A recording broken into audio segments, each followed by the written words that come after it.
ce moment de ta parole, que l'Esprit de Dieu ouvre nos pensées, illumine nos cœurs par son autorité, par sa puissance. Nous voulons recevoir des choses d'en haut. C'est là qui ne vient pas de tout ce qui est terrestre, mais ce que Dieu nous accorde ce matin comme nourriture spirituelle. Laisse que la parole d'aujourd'hui puisse construire notre foi. La parole d'aujourd'hui puisse apporter la lumière dans notre vie. Et la parole d'aujourd'hui puisse activer la puissance et la volonté de Dieu afin de briser ce que l'ennemi a mis sur notre chemin. Nous te disons merci pour la disponibilité de nos cœurs. Et nous te disons merci pour la présence de ton royaume ce matin, Seigneur. Nous proclamons le nom de Jésus comme étant Seigneur, comme étant maître, comme étant roi et comme étant celui qui a le contrôle sur toutes choses. Tu avais dit dans ta parole, tu seras avec nous tous les jours de notre vie. Tu nous abandonneras en aucun cas, tu nous délaisseras en aucun cas. Nous recommandons ce moment sous ta gouvernance et sous ton autorité. Au nom de Jésus-Christ de Nazareth.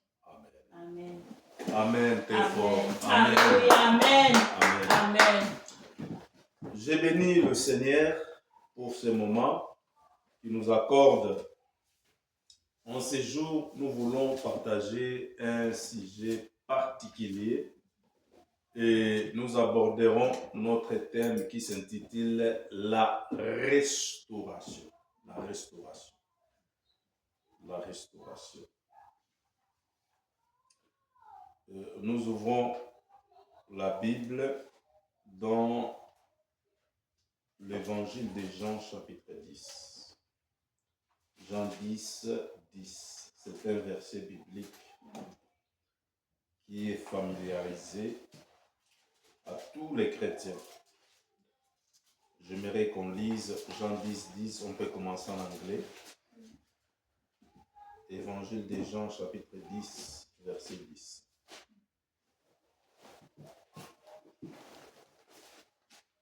I'm going to read in English, John 10:10. It says, "The thief comes only to steal and kill and destroy. I have come that they may have life and have it to the full." Amen. Amen. Nous parlons très fort le Seigneur. Ici, le Seigneur Jésus-Christ révèle réellement sa mission. Sa mission pour les créatures, pour les enfants dédiés dans le monde.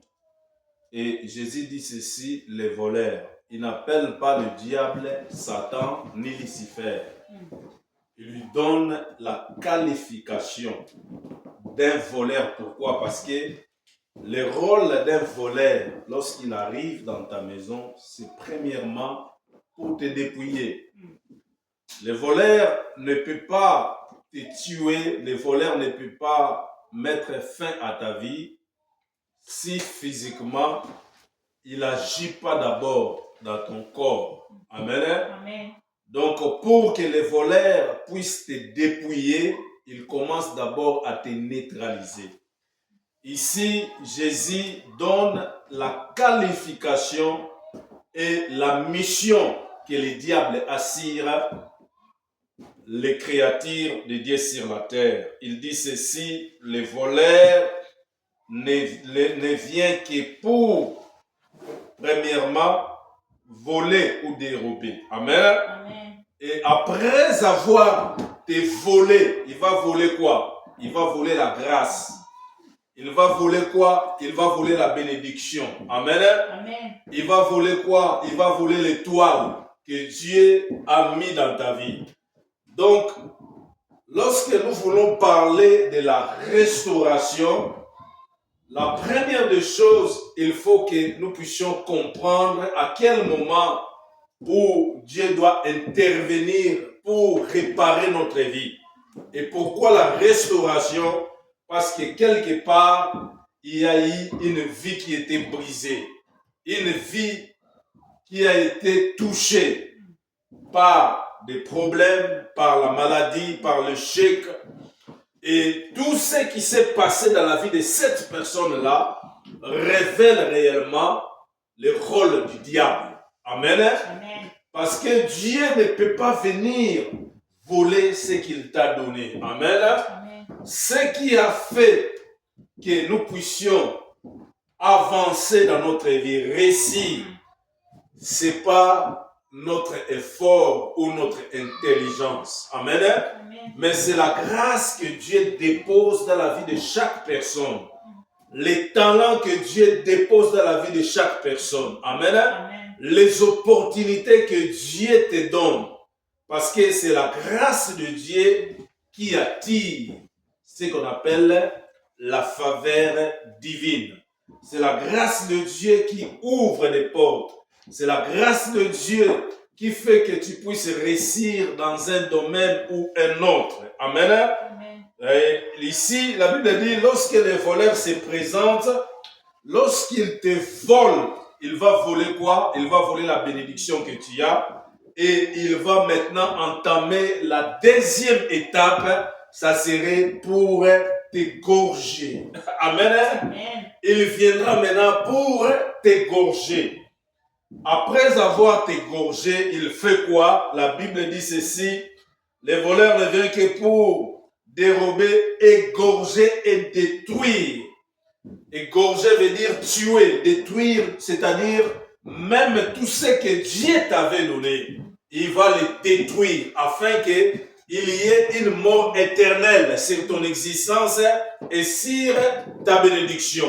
Mais gloire soit rendue à Dieu, créateur du ciel et de la terre, pourvoyeur spirituel et matériel. Celui qui nous a créés, celui qui nous a connus avant la fondation du monde. Amen. Amen. Nous avons été prédestinés. Cela veut dire dans l'élection, dans les plans de Dieu, Dieu comme étant un architecte, il avait déjà planifié ta vie, ton existence, ta bénédiction. Et Dieu ne peut pas te laisser que tu sois détruite. Dieu ne peut pas te laisser que tu sois volé. Dieu ne peut pas te laisser que tu sois égorgé. Et il envoie Jésus-Christ comme un médiateur entre Dieu et les hommes. Il envoie Jésus-Christ comme un sauveur. Il envoie Jésus-Christ comme celui qui vient chercher ce qui était perdu, ce qui était volé, ce qui était égorgé, ce qui était détruit par les diables. Et la Bible dit, il révèle maintenant son rôle, il révèle maintenant sa mission. Il dit ceci, les voleurs ne viennent que pour dérober, égorger et détruire. Mais moi, celui qui dit moi, c'est Jésus-Christ. Moi, je suis venu. Amen. Amen. Afin que les brebis perdues aient la vie, mais qu'ils les retrouvent en abondance. La première définition de la restauration est lorsque Dieu te redonne la vie. Amen. Amen. Tu avais perdu la vie.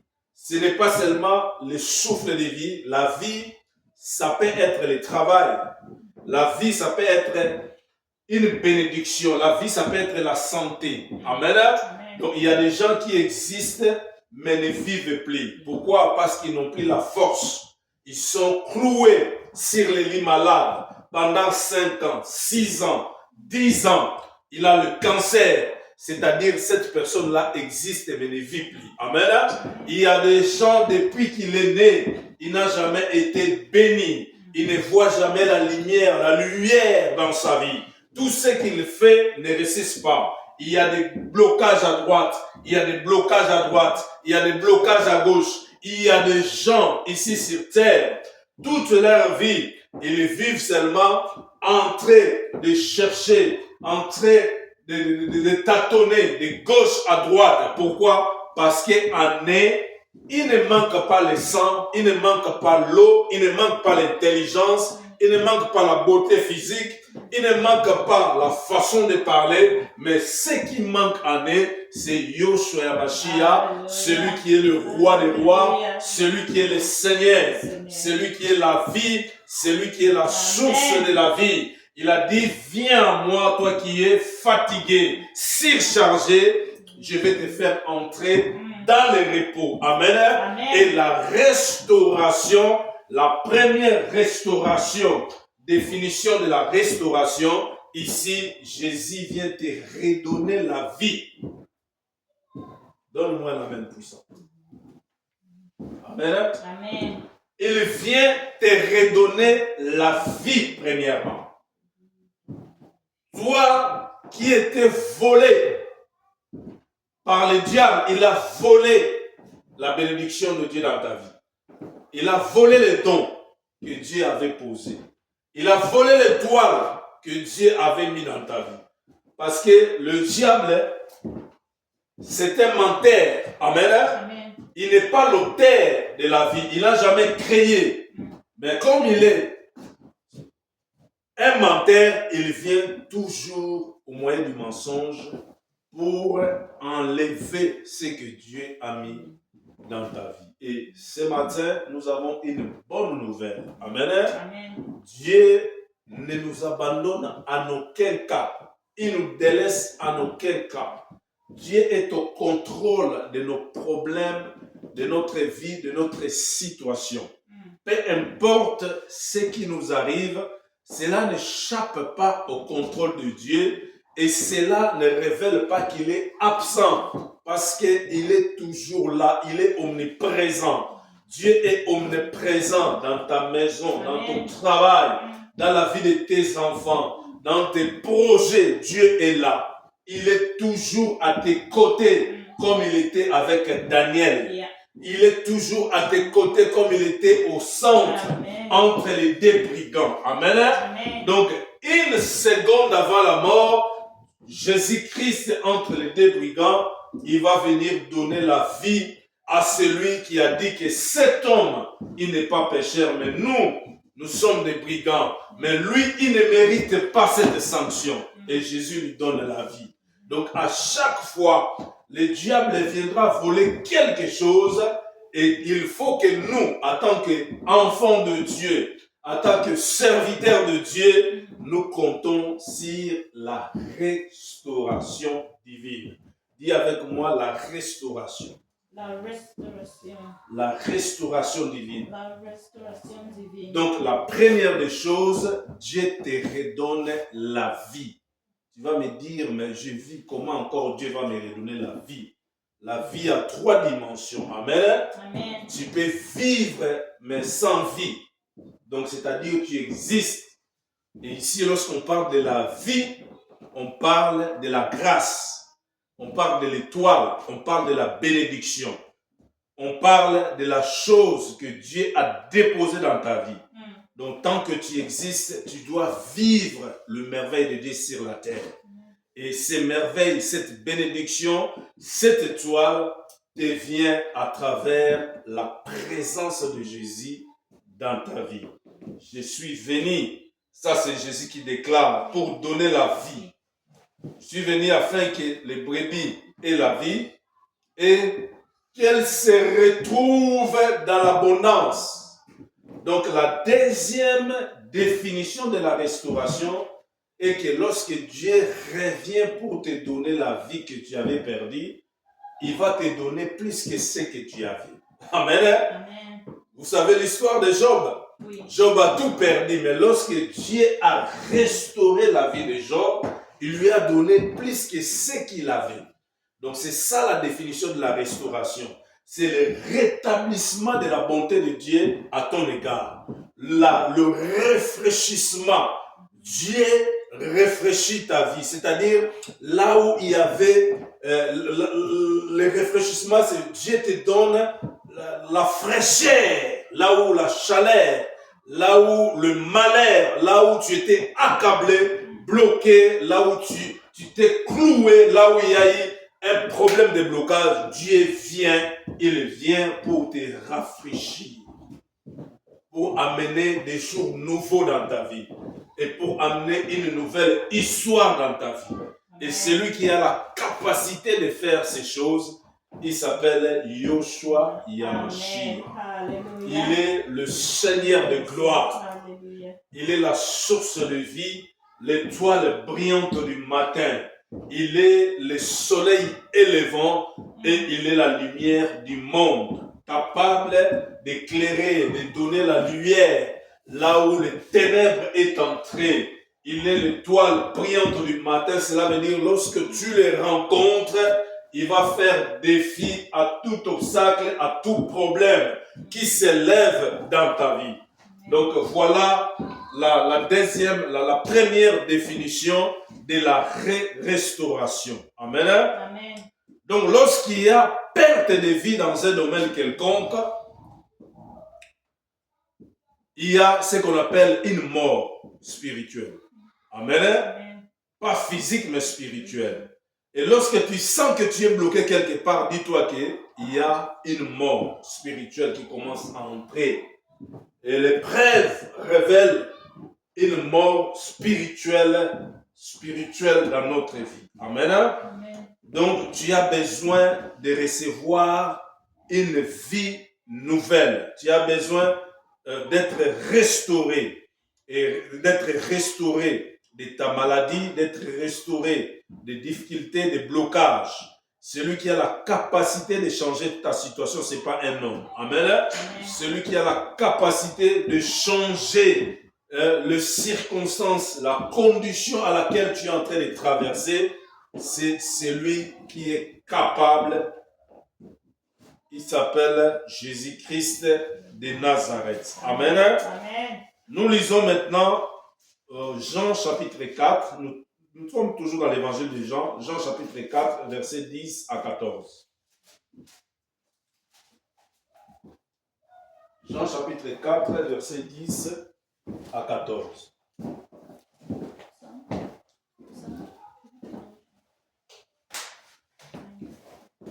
Als u wist wat God geeft en wie ik ben die om water heeft gevraagd, antwoordt Jezus, dan zal u mij om water hebben gevraagd en ik zal u levend water hebben gegeven. Jean chapitre 4, verset 10 à 14. John 4:10. Yeah, 14. Maar heren, zei u, u hebt geen kruik en de put is diep. Waar haalt u de levende water vandaan? Bent u dan meer dan onze stamvader Jacob? Hij heeft deze put gegraven en zijn zoon zijn vee en hij zelf hebben er water uitgedronken. Jezus antwoordde, wie van het water uit deze put drinkt, krijgt weer dorst. Maar wie van het water drinkt dat ik hem geef, zal nooit meer dorst krijgen. Dat water zal in hem als een fontein worden, waaruit eeuwig leven voorkomt. Amen. Amen. Acclamons très fort le Seigneur. Jean chapitre 4, verset 10. Jésus lui répondit, si tu connaissais les dons de Dieu, qui est celui qui te dit, donne-moi à boire, tu l'aurais toi-même demandé à boire et il t'aurait donné de l'eau vive. Au fait, lorsqu'il y a blocage dans ta vie, lorsqu'il y a mort spirituelle, lorsqu'il y a une difficulté, lorsqu'il y a une maladie que tu ne trouves pas l'issue de la guérison, lorsqu'un problème dépasse ton entendement, un problème que tu ne peux pas résoudre avec la pensée humaine ni les facultés humaines, c'est alors que tu as besoin de l'intervention divine. Amen. Donc, pour trouver une issue à ces problèmes, pour trouver la réponse à ces problèmes, la première des choses, il faut que tu connaisses l'identité de Jésus. Qui est Jésus? Amen. Amen. Qui est Jésus? Jésus a dit à la femme samaritaine, si tu connaissais les dons de Dieu. Amen. Amen. Il est le seul don que Dieu a donné pour le monde. Amen. La Bible dit, nul ne peut aller vers le Père sans passer par Jésus. Amen.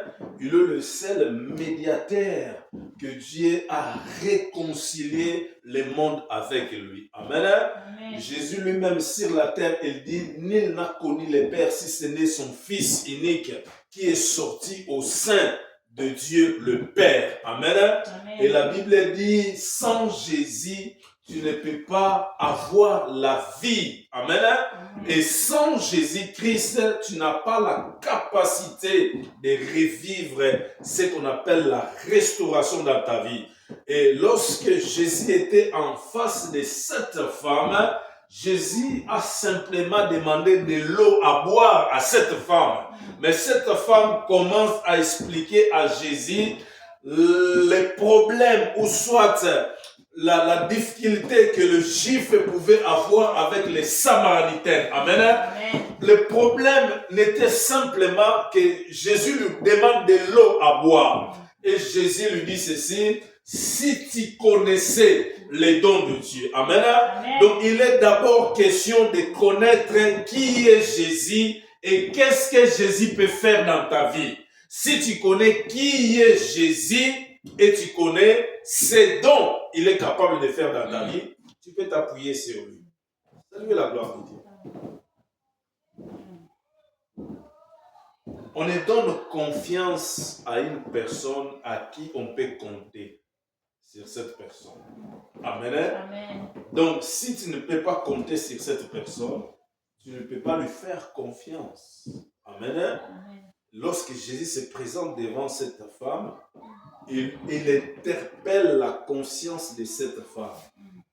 En autre mot ou à d'autres termes, Jésus pouvait seulement dire que ce qui te tourmente, tu ne connais pas cette personne qui est en face de toi. Il peut faire plus que l'eau depuis qu'il te demande. Amen. Amen. Donc, il te demande de l'eau, mais toi, tu lui poses la question si entre le juif et les samaritains, il y a une relation. Amen. Amen. Mais lui, il peut faire au-delà de ce qui s'est passé avant que Israël puisse se séparer d'Israël du nord et du sud. Avant que Jérusalem reste de l'autre côté et Juda reste de l'autre côté. Amen. Amen. Donc, il peut faire plus que parce que son rôle était de réconcilier. Saluez la gloire de Dieu. Écoutez ce que la Bible nous dit, bien-aimés. La Bible dit ceci. Si tu connaissais, donc notre première réaction, c'est de savoir ce que Jésus est, l'identité. Dis avec moi l'identité de Jésus. L'identité de Jésus Et son œuvre. et son œuvre. Donc, parce que il y a des choses que moi et toi, nous ne pouvons pas résoudre. Amen. Amen. Parce que nous sommes limités. Mais il y a des choses qui ne peuvent pas être limitées auprès de Jésus. Amen. Amen. Parce que la Bible dit tout est possible Amen. à Dieu. Amen. Amen. Mais tout est possible à celui aussi qui croit. Et Jésus excite la foi de cette femme. Il lui dit, si tu connaissais les dons de Dieu et qui est celui qui te demande. Pas simplement les dons, mais la personne. La personne de Jésus est importante pour ta vie. Amen. Amen. C'est alors, toi, il dit, donne-moi à boire, tu l'aurais toi-même demandé à boire. Et il te donnera de l'eau vive. L'eau, prophétiquement parlant, l'eau, c'est l'image de vie. Amen. Amen. Lorsque tu te promènes dans le désert, ce qui caractérise le désert, c'est l'absence de l'eau. Amen. Amen. Et lorsque tu regardes le désert, tu ne fais pas d'abord allusion aux arbres ou à la forêt. Mais tu as la pensée, l'imagination de l'absence de l'eau. Et là où il n'y a pas de l'eau, donc il y a absence de vie. Saluez la gloire de Dieu. Amen. Amen. Et Jésus dit ceci, je ne te donnerai pas seulement l'eau, mais cette eau sera vive. Cela veut dire, cette eau sera caractérisée par l'abondance. Amen. Amen. Par l'abondance. Une eau vive révèle l'impact du Saint-Esprit. Amen. Amen. Dans la parole de Dieu, lorsqu'on parle de l'eau, l'eau a plusieurs significations par rapport au contexte. L'eau peut signifier la parole. Amen. Amen. L'eau peut signifier la purification ou la repentance. L'eau peut signifier l'Esprit de Dieu. Et l'eau devient l'abondance lorsqu'elle est vive. Cela veut dire lorsqu'elle est accompagnée de l'Esprit de Dieu. Amen. Amen. Elle devient abondance. Amen. Amen. C'est pour ça qu'il dit, je suis venu pour que les brebis perdues retrouvent la vie. Amen. Amen. Et qu'ils vivent dans l'abondance. Lorsqu'une personne est perdue, c'est qu'il est mort spirituellement. Lorsque tu es perdu, c'est que ce qui était destiné pour toi, tu ne les retrouves pas. Amen. Amen. Quelque part, il y a blocage. Quelque part, tu es en train de stagner, donc tu es en train de faire le surplace. Amen. Amen. Quelque part, tu n'avances pas. Quelque part, il y a un problème qui fait que tu sois perdu. Que tu perds le contrôle. Amen. Et la Bible dit ceci, l'eau que je te donnerai, je t'aurai donné de l'eau vive. Et la femme dit, Seigneur, tu n'as rien pour puiser et le puits est profond. D'où aurait-il donc cette eau vive? Amen. Amen. Jésus est parti par des choses physiques pour expliquer la profondeur spirituelle. Amen. Amen. Il est parti par des faits que les gens voient et que les gens touchent pour expliquer la profondeur de la spiritualité. Parce que c'est la spiritualité qui attire le physique. Amen. Amen. Lorsqu'il y a une incompréhension sur des choses physiques, il ne faut pas s'appuyer sur des choses physiques. Mais il faut plus s'appuyer sur des choses spirituelles. Amen. Parce que c'est le spirituel qui précède le matériel. Un homme spirituel, il juge de tout. Et un homme spirituel trouve la solution dans la spirituelle pour l'impacter dans le physique. Amen. Et lorsqu'on est spirituel, on discerne souvent lorsqu'il y a problème, lorsqu'il y a difficulté, lorsqu'il y a une situation qui fait que tu te perds de ta compréhension, de comprendre et de discerner d'abord l'esprit qui est derrière ces mouvements. Amen. Parce que derrière tout mouvement, il y a un esprit. Et la Bible me dit ceci, la femme demande où est-ce que Jésus pouvait trouver cette eau vive. Elle pose la question à Jésus, es-tu plus grand que notre père Jacob qui nous a donné ces puits? Pourquoi? Parce qu'elle a l'entendement charnel. Elle est conduite par 5 sens, par ce qu'elle voit, ce qu'elle entend, ce qu'elle touche. C'est-à-dire, elle n'est pas spirituelle. Et sa vie ne dépend pas de Dieu, sa vie dépend de ses ancêtres. Il y a des gens qui sont comme ça. Ils comptent sur leur grand-père, ils comptent sur leur maman, ils comptent sur leur papa, plutôt de compter sur Dieu.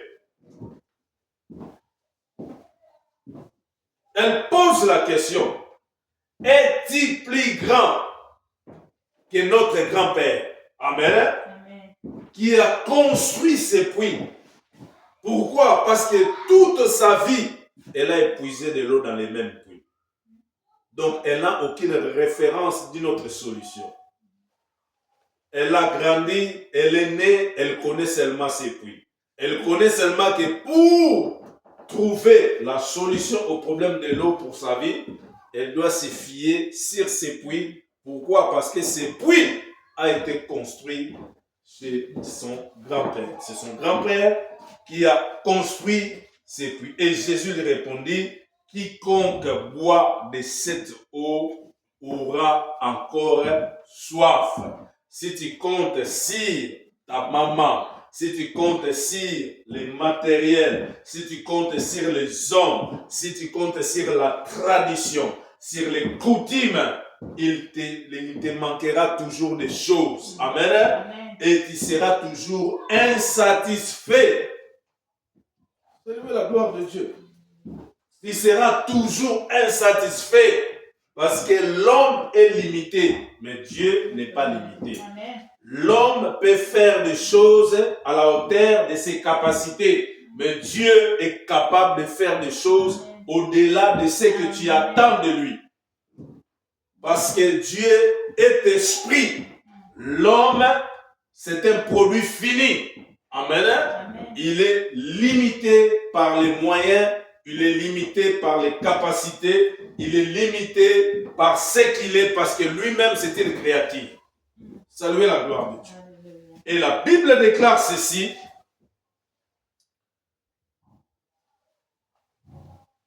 Mais celui qui boira de l'eau que je lui donnerai n'aura jamais soif. Donc ça, ce n'est plus une eau physique. Parce que l'eau que nous buvons, à chaque moment, nous avons besoin de l'eau pour nous déshydrater. Amen. Amen. Ici, Jésus ne parle plus de l'eau physique. Parce que tant qu'un homme vit sur terre, il a toujours besoin de l'eau.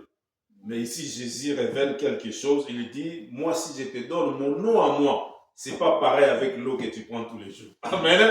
Ça devient une autre eau. Amen. Amen. Si je te donne cette eau-là, tu n'auras jamais soif.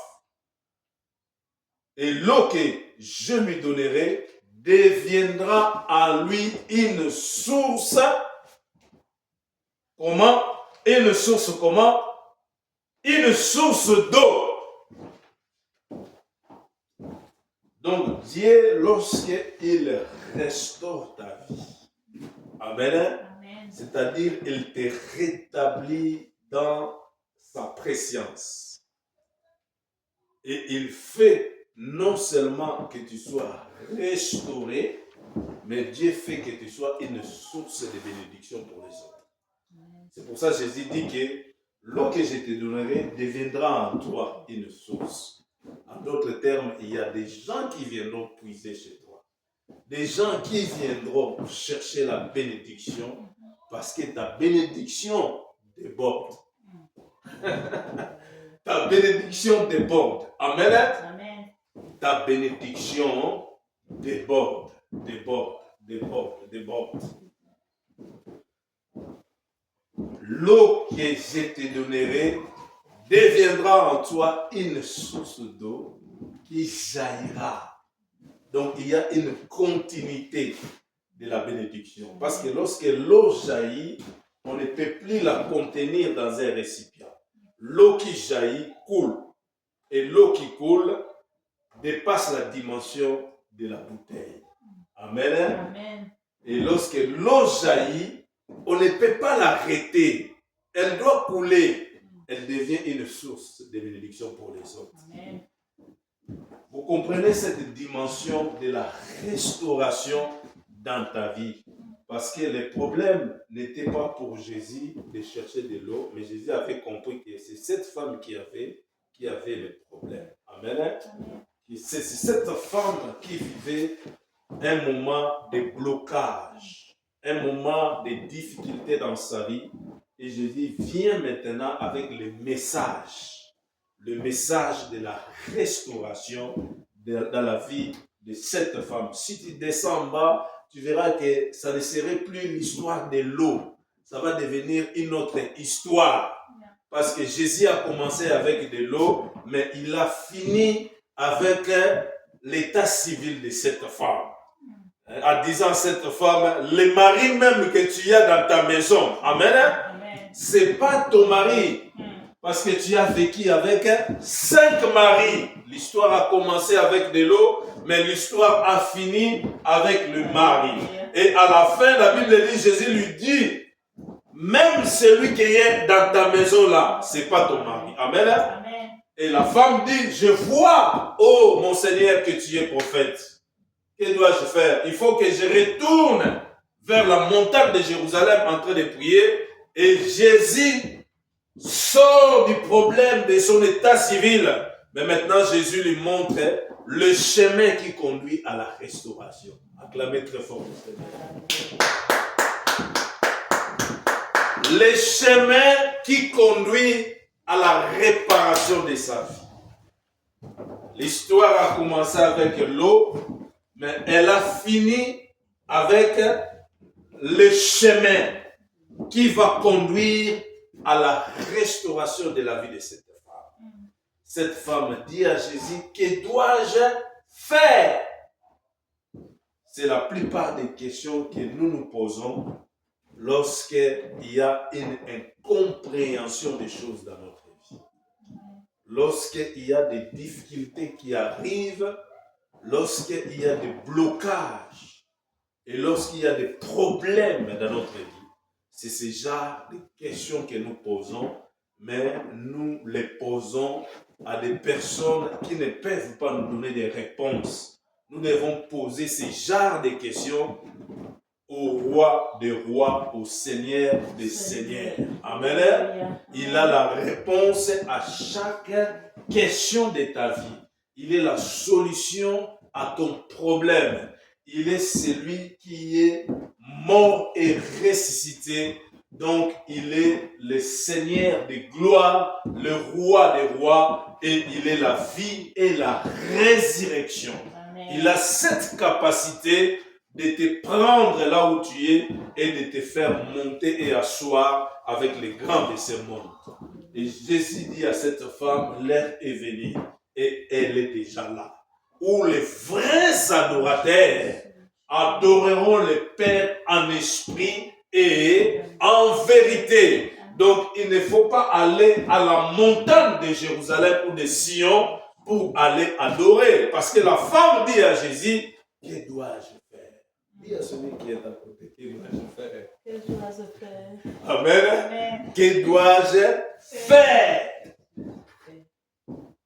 Qu'est-ce qui a poussé cette femme à arriver jusqu'à ce qu'elle pose cette question à Jésus? Parce qu'elle était persuadée par la parole qui sortait de la bouche de Jésus.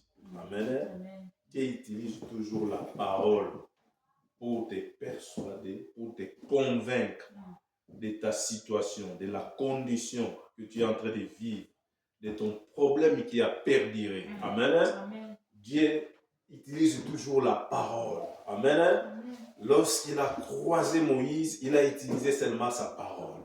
Lorsque Moïse est mort en face de Josué, il utilise sa parole. Lorsqu'il vient devant Abraham pour lui donner la mission, il utilise sa parole. Il dit à Abraham, tu auras la promesse des nations. Il a fait sortir Abraham la nuit. Il lui a montré les étoiles. Et lorsque Abraham regardait les étoiles, il ne voyait pas la tête des gens. Amen. Amen. Parce que lorsque Dieu parle la révélation, il te montre des symboles, des images et des signes. Si tu es spirituel, tu comprends. Saluez la gloire. Il est question de comprendre le fonctionnement de Dieu. Amen. Amen. Il est question de comprendre comment est-ce que Dieu travaille et comment est-ce que Dieu peut nous faire sortir dans un tel ou tel problème. Amen. Amen. C'est pour ça ce matin, nous venons avec le thème de la restauration pour activer l'espérance dans notre vie. Même ceux qui prient, même ceux qui sont dans les églises, ils ont perdu espoir. Ils ont perdu espérance. Et aujourd'hui, je viens pour te rassurer. Peu importe les temps, peu importe les difficultés, peu importe les problèmes, sache une chose, Dieu est capable de te faire revivre de nouveau les choses que tu n'as jamais expérimentées dans ta vie. Amen. Amen. Oh, j'aime bien cette parole. Au verset 12, au verset 14, Jésus dit, mais celui qui boira de l'eau que je lui donnerai n'aura jamais soif. Et l'eau que je lui donnerai deviendra en lui une source d'eau qui jaillira jusque dans la vie éternelle. N'est-ce pas? Il est écrit que celui qui a le Fils a la vie, mais celui qui n'a pas le Fils n'a pas la vie. N'a pas la vie quoi? Éternelle. Amen. Amen. Tu as la vie. Avant d'avoir la vie éternelle ici sur bas, parce que tu as le Fils, tu as la vie. Tu n'es pas mort spirituel. Ce que tu es en train de vivre, c'est une école de Dieu. Amen. C'est le temps de la préparation pour que Dieu puisse redonner la vie que tu as perdue. Et lorsqu'il y a une perte, c'est que quelque part il y avait un péché. Amen. Cette femme s'est compromise dans sa marche. Elle est allée se marier avec 5 maris. Donc, c'est-à-dire, elle vivait dans le péché. Elle avait 5 maris successifs passés. Donc, dans le domaine de la restauration, la plupart des temps, Dieu vient réparer une personne qui était confrontée dans une vie de péché. Et le péché, c'est un poison. Lorsque le péché entre dans ta vie, lorsqu'il est ancré dans ta vie, il a d'autres résultats néfastes qui va faire que le diable vient voler. Parce que le diable ne peut pas venir voler si tu n'ouvres pas la porte. Jésus a dit, si moi j'étais de Belzéboul, je ne pouvais pas être avec Belzéboul. Amen. Parce qu'avant de voler dans la maison d'une personne, il faut que la personne ouvre la porte. Et avant de le voler, il faut le lier et prendre ses biens et sortir avec. Les gens de même maison ne peuvent pas se combattre entre eux. Ça, c'est Jésus qui dit. C'est pour ça que je ne suis pas de Belzéboul. Amen. Amen. Donc, la plupart des temps, les difficultés qui arrivent dans notre vie sont source de péché. Parce que nous nous sommes confrontés à des péchés. Nous avons fait quelque chose qui n'était pas bien. Et cette chose a ouvert la porte au diable. Amen. Donc, la réparation vient lorsqu'il y a destruction. La restauration vient lorsqu'il y a destruction. Lorsqu'il y a une perte, lorsqu'il y a le péché, lorsqu'il y a une marche qui n'a pas été coordonnée selon la volonté de Dieu. Amen. Amen. Donc, en d'autres termes, la définition de la restauration est définie non seulement de redonner la vie, mais vivre aussi cette vie en abondance. Amen. Amen. Vivre cette vie en abondance. C'est très important. La restauration est définie comme recevoir la vie et la vivre en abondance. Et lorsque Dieu répare ta vie, il va te donner quelque chose qui sera incomparable avec ce que tu as. C'est-à-dire la chose que tu reçois après que Dieu puisse te révisiter sera quelque chose de plus meilleur que celle que tu as vécue tout au long dans ta vie. Amen. Amen. Ce qu'il faut savoir, nous devons savoir éviter d'ouvrir les portes spirituelles de notre vie. C'est toujours difficile de recommencer quelque chose, mais de vivre dans ce que Dieu a déjà bâti. Amen. Amen. Parce que le niveau de la patience de la personne après les épreuves dépendent de la confiance que cette personne a auprès de Dieu. Et la plupart des temps, beaucoup de personnes lâchent parce que la chair est faible. Amen. Amen. Donc, nous qui avons Dieu, qui marchons avec Jésus-Christ, nous devons veiller à ce que nous ne pouvons pas, que nous ne nous mettons pas dans des conditions qui vont permettre que le diable puisse avoir la même mise dans notre vie. Le défi que les enfants de Dieu ont dans leur vie, c'est de marcher en conformité avec la parole de Dieu. Et pour que cela soit possible dans notre vie, nous devons toujours demander l'assistance du Saint-Esprit. Dis avec moi l'assistance du Saint-Esprit. L'assistance du Saint-Esprit. Parce que notre chair est faible. Amen. Amen. Mais comme l'Esprit de Dieu est en nous, nous devons toujours demander son secours. son appui, qui nous donne la force, qui nous accompagne, qui garde nos pensées saines, afin que nous puissions arriver. Parce que notre challenge, c'est un jour d'hériter le royaume de Dieu. Amen. Amen. Donc, tout ce que nous faisons ici, c'est pour conserver notre salut. Amen. Amen. Nous sommes en train de garder notre salut fièrement, comme tu gardes ton argent sur ton compte épargne. Amen. Amen. À chaque fois, tu entres dans l'application, tu regardes, c'est combien. Tu entres dans l'application, tu regardes, on a levé combien. Amen. Amen. C'est pareil avec les salis.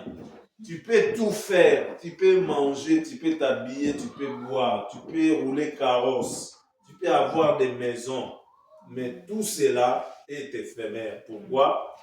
Ça serait pour un temps. Amen. Amen. Ça ne va pas perdurer éternellement, c'est pour te satisfaire pour un temps. À un moment donné, les jours où Dieu viendra te récupérer, parce que nous tous, nous avons les dates d'expiration ici sur la terre. Il y en a qui vont mourir à 80 ans, les autres, ils vont faire 90 ans, les autres, un siècle, je ne sais pas, si Dieu permet. Mais il ne faut pas marcher comme un ignorant, marche comme quelqu'un qui est averti. Quelqu'un qui connaît que son rôle ici sur la terre, c'était une mission. Amen. Amen. Nous ne sommes pas venus accompagner les gens et nous ne nous contentons pas de ce que nous avons, mais nous avons un challenge. Et notre challenge, c'est gagner le ciel. Amen. Amen. Amen. Toute chose passera. Amen. Amen. Les mariages passera, les voitures passeront, l'argent passera, tout ce qui est à nous passera. Amen. Amen. Puisque nous sommes sur la terre, nous avons besoin de toutes ces choses, mais nous devons viser très loin. Nous devons viser très loin. Ça, c'est très, très important. Donc, pour chuter, nous allons parler des moyens que Dieu utilise ou met en place pour notre restauration. Les moyens que Dieu utilise pour notre restauration. Je vais ouvrir une parenthèse. Lorsque Jésus vient dans la vie de cette femme, Jésus a utilisé quoi? Il a demandé de l'eau. Est-ce que Jésus avait vraiment besoin de l'eau? Non, Jésus n'avait pas besoin de l'eau parce qu'au final, il n'est pas écrit là où cette femme lui a donné l'eau. Amen. Amen. Donc, c'est aussi un moyen que Jésus utilise dans la vie de cette femme pour lui montrer que tout ce qu'il peut avoir ne suffit pas.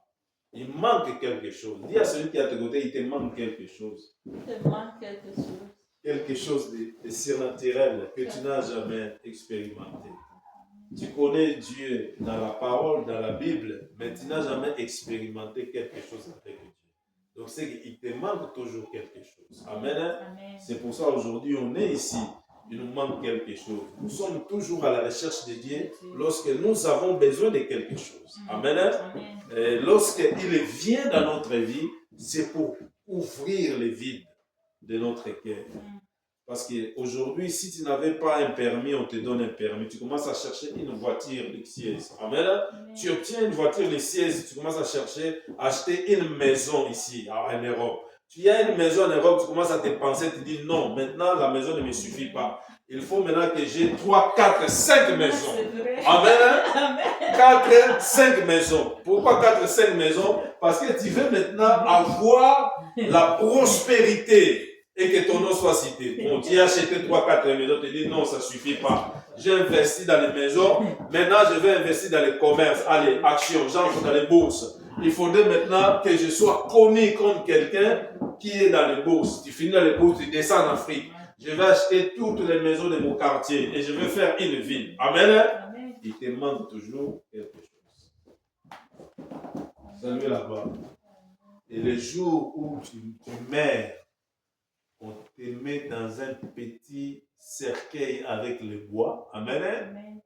Tout ce que tu as acheté, tous les efforts que tu as fait, si ce n'est pas l'État belge qui récupère, s'il n'avait pas laissé l'héritage à tes enfants, c'est tes enfants qui vont récupérer. Et la famille va venir demander sa part. Amen. Oui, amen. Donc, si l'homme est spirituel, il va faire des efforts pour vivre de mieux en mieux sur la terre et être stable par la grâce de Dieu.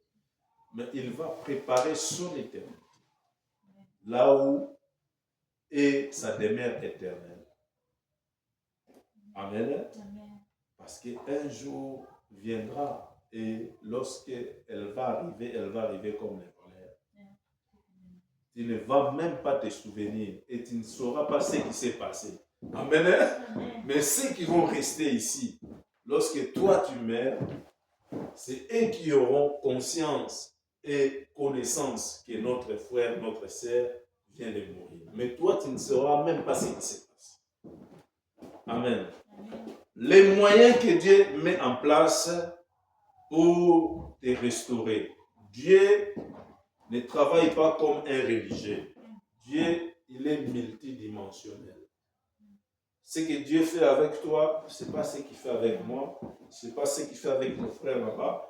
Ce que Dieu fait dans la vie de chaque personne, il le fait à sa manière et spécialement pour cette personne.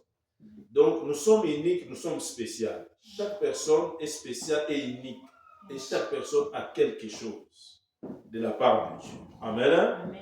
Que Dieu a mis dans sa vie.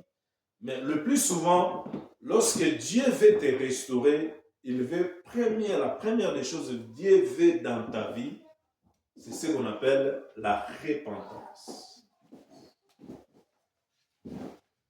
Quand Jésus pose la question à cette femme, Jésus dit à cette femme, tu avais 5 maris et le mari qui est maintenant dans ta maison, ce n'est pas ton mari. Qu'est-ce qui était la réponse de cette femme? La réponse de cette femme était quoi? Je vais lire ça. Amen. Amen. J'aimerais que vous lisez.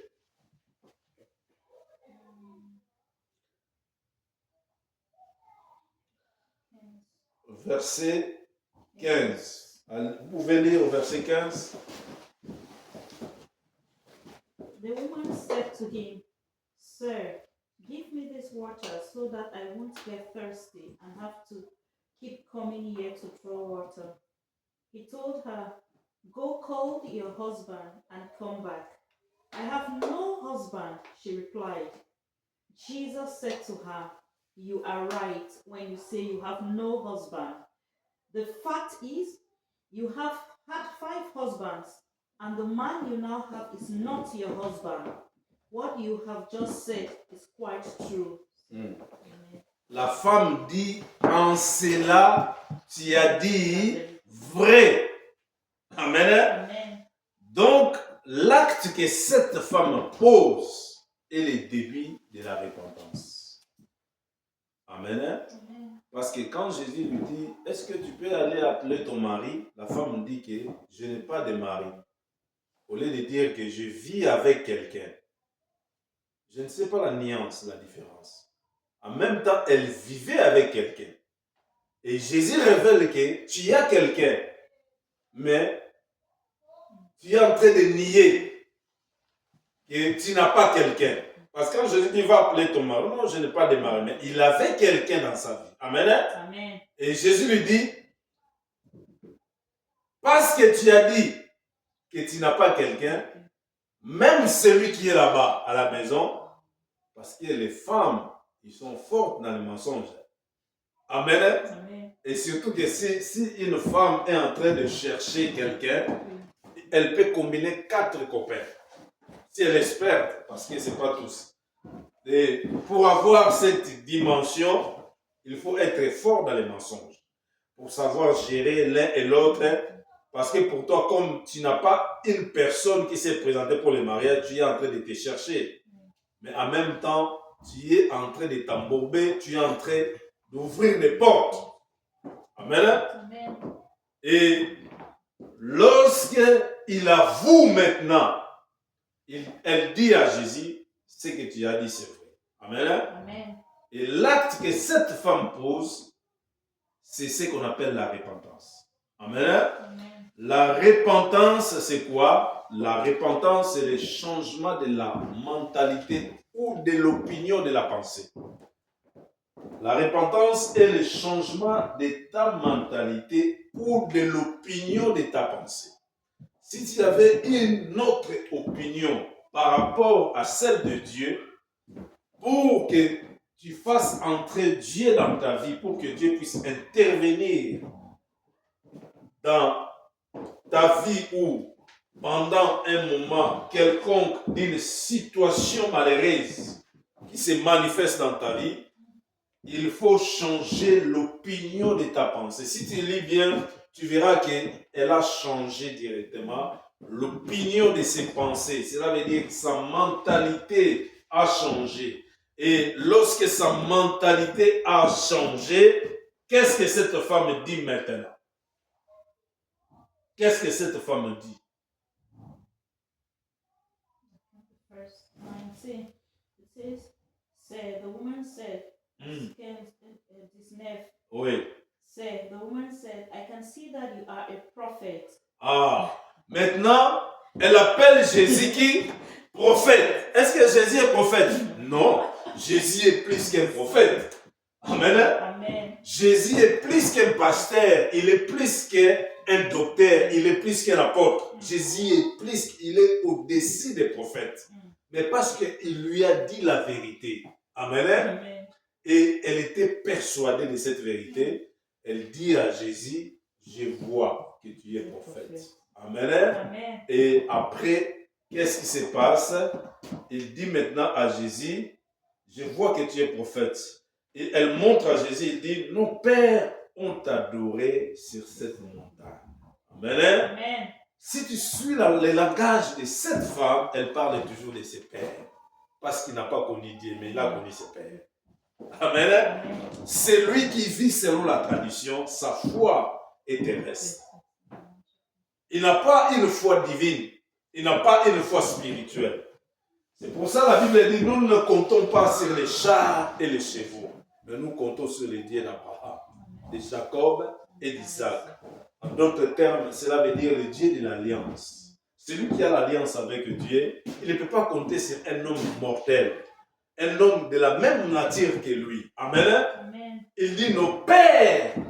Elle ne comprend pas. Jésus vient pour montrer la dimension du salut, de la restauration dans la vie de cette femme. Mais sur les propos de cette femme, elle retourne toujours dans sa tradition. Elle retourne toujours dans ses coutumes. Elle dit ceci, nos pères ont adoré sur cette montagne. Et vous, vous dites, vous que le lieu où il faut adorer est à Jérusalem. Ça, c'est une question qu'elle pose. Parce qu'elle, elle se trouvait où? En Juda. En Samarie. Amen. Amen. Donc, elle a toujours dans ses pensées cette idée de conflit entre Jérusalem du Nord et Jérusalem du Sud. Amen. Amen. Elle reste toujours dans sa position entre les Grecs et qui? Entre les Juifs et quoi? Entre les Juifs et les gens de la Samarie. Nos pères ont adoré sur cette montagne. Pour vous, il faut que moi je sorte de la Samarie pour aller prier à Jérusalem. Parce que la Bible dit que la foi vient des Juifs. Amen. Amen. Jésus regarde cette femme et lui dit, crois-moi. Amen. Amen. Crois-moi. C'est-à-dire, ce que je vais te dire maintenant, c'est juste. À part ça, il n'y a pas encore la vérité. Donc, ce que je dis, c'est une vérité absolue. Avant de commencer à parler à cette femme, elle montre à cette femme que ce que je vais te dire maintenant, c'est une vérité absolue. Et Jésus dit ceci, l'heure vient où ça ne sera ni sur cette montagne, ni à Jérusalem, que vous adorerez le Père. Amen. Amen. vous adorez ce que vous ne connaissez pas. Nous adorons ce que nous connaissons. Car les salis viennent des Juifs. Tu vois la différence? Les salis viennent de qui? Des Juifs. Et Jésus, pour finir, il dit ceci, mais l'heure vient, et elle est déjà venue, où les vrais adorateurs adoreront le Père en esprit et en vérité. Ce sont là les adorateurs que le Père demande. Lorsqu'il parle que le salut vient des Juifs, cela veut dire qu'il montre à cette femme que lui, devant cette femme, il est une source de salut. L'auteur de vie. Celui qui est capable de donner la vie à la femme, celui qui est capable de sauver cette femme. Donc, lorsque nous sommes à la recherche de la restauration, parce que nous avons été détruits dans un domaine quelconque dans notre vie, parce que nous avons ouvert les portes avec les péchés, la première des choses, il faut avoir l'attitude d'une personne qui se répand de ses péchés. Et changer l'opinion de ta pensée. Cela veut dire le changement de ta mentalité, de ta conception de voir les choses. Ne reste pas sur la tradition. Ne reste pas sur tes pères. Ne reste pas sur les coutumes. Ne reste pas sur ton argent, sur ton travail. Ne reste pas sur tes acquis, ce que tu as. Amen. Parce qu'il y a des choses que tu ne peux pas obtenir la solution avec l'argent. Amen. Lorsque quelqu'un est cloué sur le lit, pourquoi? Parce qu'il est malade de cancer, il peut aller dans tous les hôpitaux du monde. Amen.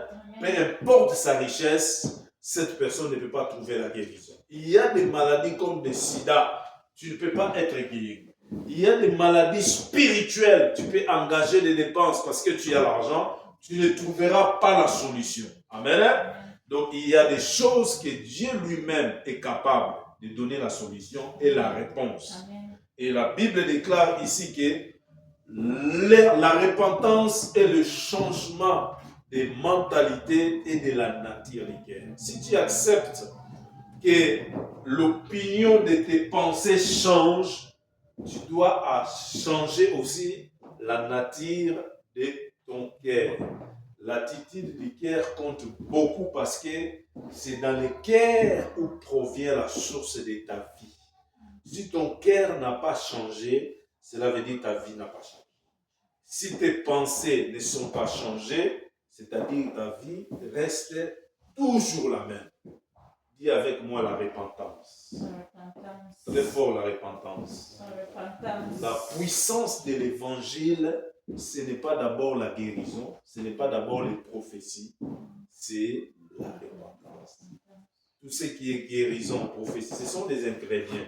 C'est comme une maman qui prépare, elle doit savoir mettre des ingrédients dans la nourriture pour embellir la sauce ou les goûts de ce qu'ils vont manger. Mais la viande reste la même viande qu'elle a achetée.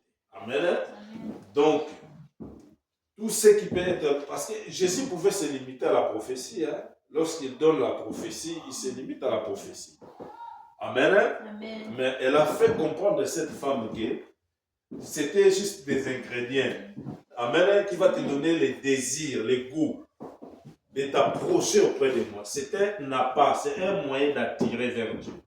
Lorsque Dieu te donne la prophétie, lorsque Dieu te guérit, tu vois un miracle, ce sont des appâts que Dieu manifeste dans ta vie pour t'attirer. Mais ce qui est important dans les choses de Dieu, c'est l'évangile de la bonne nouvelle. Et l'évangile de la bonne nouvelle est caractérisé d'abord par la repentance. Voilà pourquoi lorsque Jésus est venu, la Bible dit, c'était qui? Jean-Baptiste. Jean-Baptiste a crié dans le désert. Amen. Pour préparer l'arrivée de Jésus. Et lorsque Jean-Baptiste criait dans le désert, c'était le message de quoi? De la repentance. Le message de la repentance. Dernier verset, Actes des Apôtres, chapitre 3, verset 19. Quelqu'un peut lire? Actes des Apôtres, chapitre 3, verset 19. Verset 19.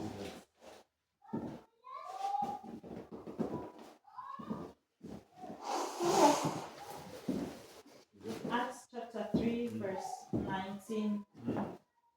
Repent then and turn to God, so that your sins may be wiped out, that times of refreshing may come from the Lord, and that he may send the Christ who has been appointed for you. 19. Actes des Apôtres, chapitre 3, verset 19. Oui. Actes 3, C'est bon? 19, oui. La Bible dit, répentez-vous donc et convertissez-vous. Deuxième étape, c'est la conversion. Amen. Amen. Répentez-vous et convertissez-vous. Pourquoi?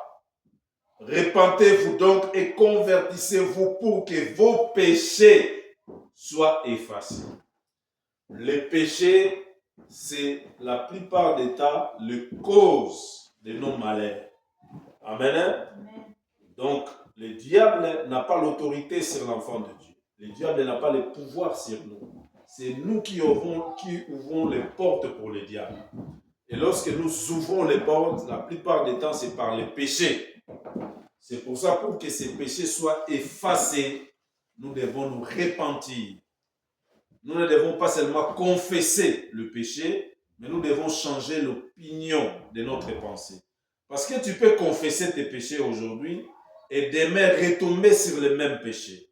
Mais si tu changes ton opinion de voir les péchés, et si tu changes la nature de ton cœur, cela veut dire que ton cœur change les désirs, qu'il détourne les désirs à l'égard du péché. Amen. Amen. Tu verras que tu ne peux pas retomber dans les mêmes péchés. Et la Bible dit, convertissez-vous. La conversion, c'est le changement de la direction spirituelle de la vie d'un enfant de Dieu. Lorsqu'on parle de la conversion, on parle d'une personne qui a changé la direction spirituelle de sa vie. Cela veut dire, il a changé son attitude de se comporter, sa façon de marcher. Amen. Amen. Il a donné le dos au monde. Il ne veut plus faire les choses qui ne peuvent pas glorifier Dieu et les choses qui peuvent être des ouvertures, des portes spirituelles dans sa vie. Donc, ce n'est pas seulement la repentance, c'est aussi la conversion. Amen. Amen. La repentance, c'est le chemin qui te conduit vers la conversion.